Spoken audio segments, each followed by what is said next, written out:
ক্ষমতা গ্রহণের পর প্রথমবার রাষ্ট্রীয় সফরে সৌদি আরব গেছেন সিরিয়ার অন্তর্বর্তী সরকারের প্রেসিডেন্ট আহমেদ আল সারা। সৌদিতে দেশটির যুবরাজ মোহাম্মদ বিন সালমানের সঙ্গে সাক্ষাৎ করেছেন তিনি। সোমবার আরব নিউজের এক প্রতিবেদনে তথ্য প্রকাশিত হয়েছে। প্রতিবেদনে বলা হয়েছে, স্থানীয় সময় রোববার সৌদি আরবের রাজধানী রিয়াদে ক্রাউন প্রিন্সের সঙ্গে সাক্ষাৎ অনুষ্ঠিত হয়েছে আল সারার।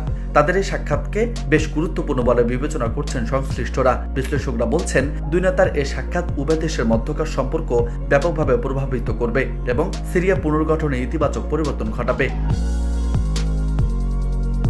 টেলিভিশনে সম্প্রচারিত ভিডিওতে দেখা গেছে, রিয়াদে ক্রাউন প্রিন্সের সঙ্গে করমর্দন করছেন সিরিয়ার নতুন প্রেসিডেন্ট। আল সারার সঙ্গে সিরিয়ার নতুন সরকারের প্রধানমন্ত্রী আসাদ হাসান আল শিবানিও রিয়াদ সফরে গেছেন। এদিকে বৈঠক সম্পর্কে টেলিগ্রামে একটি বিবৃতিতে আল সারা লিখেছেন, আমরা ক্রাউন প্রিন্সের সাথে একটি দীর্ঘ বৈঠক করেছি, যেখানে সিরিয়ার মানবিক ও অর্থনৈতিক সহযোগিতার পাশাপাশি শক্তি, প্রযুক্তি, শিক্ষা এবং স্বাস্থ্যের ক্ষেত্রে ব্যাপক ভবিষ্যৎ পরিকল্পনা নিয়ে আলোচনা করেছি। অন্যদিকে সৌদি রাষ্ট্রীয় বার্তা সংস্থার এক বিবৃতিতে বলা হয়েছে, দুই দেশের নেতা দ্বিপাক্ষিক সম্পর্ক উন্নয়ন এবং আঞ্চলিক উন্নয়ন নিয়ে আলোচনা করেছেন।